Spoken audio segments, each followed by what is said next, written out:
India says that the US imports Russian uranium, chemicals, fertilizers, while criticizing their energy imports. Your response to that, sir? I don't know anything about it. I'd have to check. Trump kembali ke Gedung Putih dengan janji mengakhiri perang Biden di Ukraina, tapi justru menekan India, Tiongkok, dan mitra Rusia lainnya lewat tarif dagang mencekik. Hubungan mesra Trump-Modi pun retak, perdagangan dua negara memburuk dan ketegangan global makin memanas.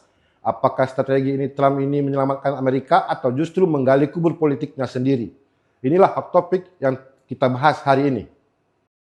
Paradoks Donald Trump seperti menggali kuburnya sendiri. Presiden Amerika Serikat Donald Trump benar-benar berada di titik frustasi tertinggi menghadapi perang Ukraina-Rusia. Ia kembali menyalahkan Joe Biden atas perang Ukraina yang tak kunjung berakhir. Trump bertekad menggunakan segala cara untuk mengeluarkan negaranya dari apa yang ia sebut sebagai kekacauan. Ini perang Biden, bukan perang saya. Saya di sini untuk mengeluarkan kita darinya. Ini kekacauan dan saya di sini untuk menghentikannya, kata Donald Trump. Paradoks sekaligus menunjukkan sikap munafiknya. Trump tidak memaksa rezim di Kiev menghentikan penggunaan kekuasaan secara korsif untuk melanjutkan perang. Sebaliknya, Trump menyerang negara-negara mitra utama Moskow dengan menekan mereka agar menghentikan impor minyak dari Rusia. Sampai titik ini, Trump tampak tak ada bedanya dengan rezim-rezim imperialis hegemonik sebelumnya di Gedung Putih. Tekanan keras terhadap India pada dasarnya adalah cara Trump memaksa Rusia menerima kesepakatan damai versinya. Sementara itu, rezim Kiev mengeluarkan dekret baru sebagai dasar mobilisasi tentara. Bahkan bagi warga Ukraina berusia di atas 60 tahun,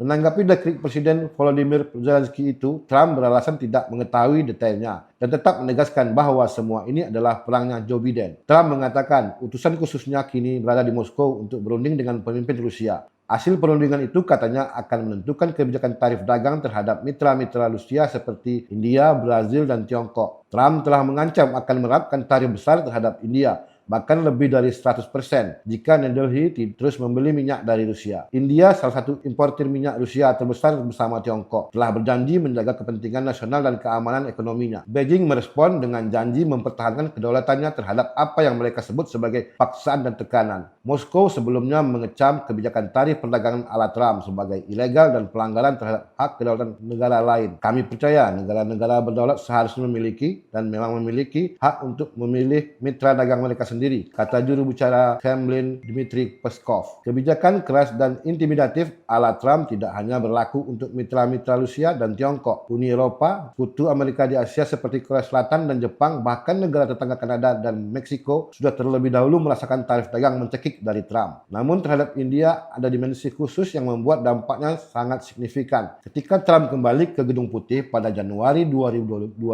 banyak analisis India merayakannya. Mereka percaya kedekatannya dengan Perdana Menteri Narendra Modi akan melindungi India dari kekacauan yang bisa ditimbulkan Trump. Kedua pemimpin itu sebelumnya pernah berkampanye bersama dan saling menyebut satu sama lain sebagai sahabat. Pada Februari 2025, Modi menjadi salah satu pemimpin dunia pertama yang mengunjungi Trump di Gedung Putih. Namun 6 bulan kemudian, kenyataannya pahit menghantam New Delhi ketika Trump memberlakukan tarif impor sebesar 25% dengan ancaman kenaikan hampir setiap hari karena pembelian minyak India dari Rusia. Kesepakatan India-Amerika masih sulit dicapai. Hubungan bilateral mereka kini berada di titik terendah dalam beberapa dekade. India juga masih memiliki hubungan tegang dengan Pakistan dan Bangladesh. Dalam sebuah rapat umum, Modi menantang serangan perang tarif Trump. Perekonomian dunia sedang mengalami banyak kekhawatiran. Ada suasana ketidakstabilan, kata Modi. Sekarang apapun yang kita beli seharusnya ada satu ukuran. Kita akan membeli barang-barang yang dibuat dengan keringat orang India, ujar Modi. Komentar itu muncul saat pejabat India menolak menghentikan pembelian minyak mentah Rusia. Trump menuduh pembelian tersebut membantu membiayai perang Moskow di Ukraina. India tidak peduli berapa banyak orang Ukraina yang dibunuh oleh mesin perang Rusia, kata Trump. Karena itu saya akan menaikkan tarif yang dibayarkan India kepada Amerika secara signifikan, ujarnya. Modi dan Trump memang pernah saling memuji, tapi semakin banyak area perselisihan muncul, mulai dari perjanjian perdagangan hingga penyelarasan strategis. Amerika menginginkan akses pasar yang lebih besar, tarif lebih rendah, dan perlindungan ekspor yang lebih kuat, terutama di bidang teknologi, farmasi, dan pertanian. India menolak tekanan yang dianggapnya tidak proporsional karena bisa merugikan industri dalam negeri dan petani lokal. Sebelum Trump, kedua negara masih bisa mengelola hubungan ekonominya meskipun tidak seimbang. India menjual 2 kali lipat jumlah barang ke Amerika dibanding sebaliknya. Washington menginginkan pasar India dan India butuh ekspor ke Amerika sehingga hubungan tetap dijaga. Setelah Trump mengumumkan tarif baru pada 1 April 2025, perundingan dimulai. Namun ketidaksepakatan mengenai regulasi e-commerce, arus data digital dan kontrol harga alat kesehatan menghambat kemajuan. Meskipun India sempat memotong tarif untuk beberapa produk Amerika, kesepakatan dagang menyeluruh belum tercapai. Akibatnya ekspor India ke Amerika kini ditarif